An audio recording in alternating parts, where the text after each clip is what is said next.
Hello everyone, अभी हम general principle and process of isolation of element देखते हैं इस चैप्टर में क्या है।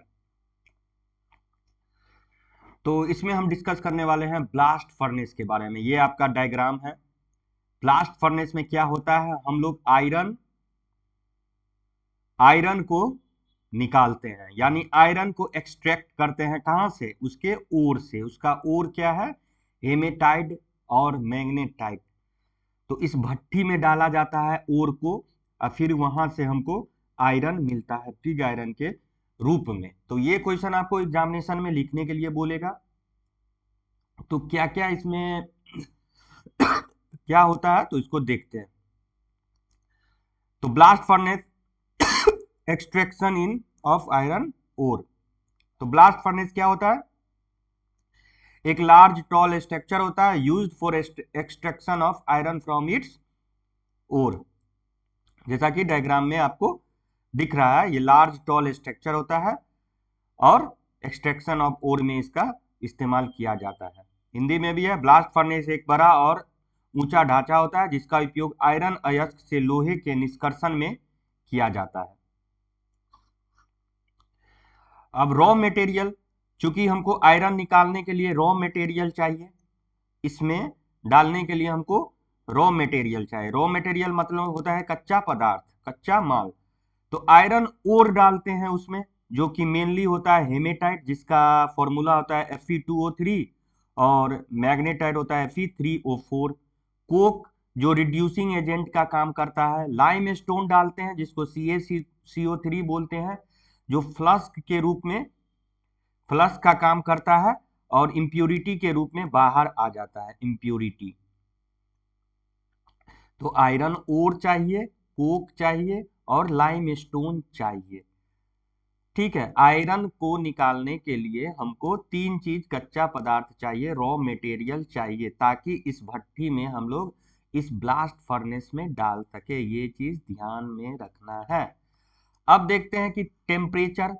तो इसका टेम्परेचर लगभग 1500 डिग्री सेल्सियस होता है। इसमें देखते हैं नीचे 2170 तक पहुंच जाता है, फिर 1570, 1270, 1070 केल्विन। तो इस हिसाब से टेम्परेचर रखते हैं। और ब्लास्ट फर्नेस में ये यहाँ पे दिया गया 5 रिएक्शन होता है।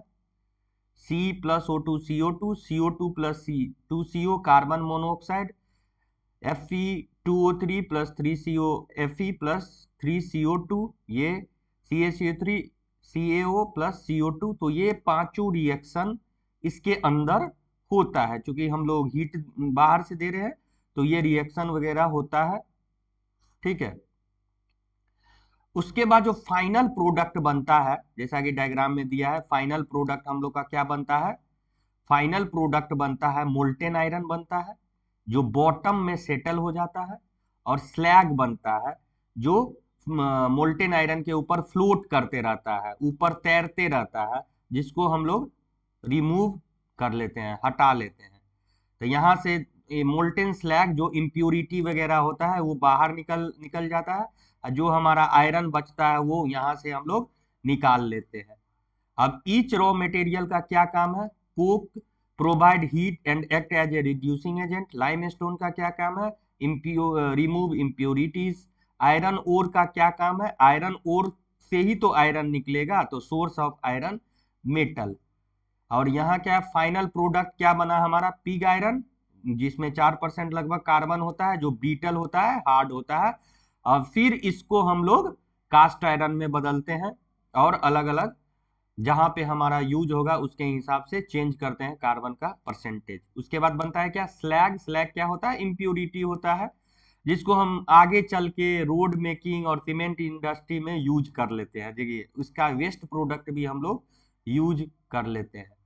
तो ये रहा हमारा ब्लास्ट फर्नेस के बारे में। उम्मीद करते हैं कि आप लोगों को समझ में आया होगा। तो ये आयरन निकालने का एक प्रोसेस है, ब्लास्ट फर्नेस होता है। ब्लास्ट फर्नेस सिंपली मीन्स होता है भट्ठी, जिसमें हम लोग ओर, लाइमस्टोन, कोक डालते हैं।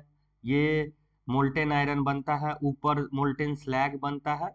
तो एग्जाम में पूछा जाए तो ये डायग्राम और इसके बारे में 5-6 लाइन हम लोग लिख सकते हैं। Thank you.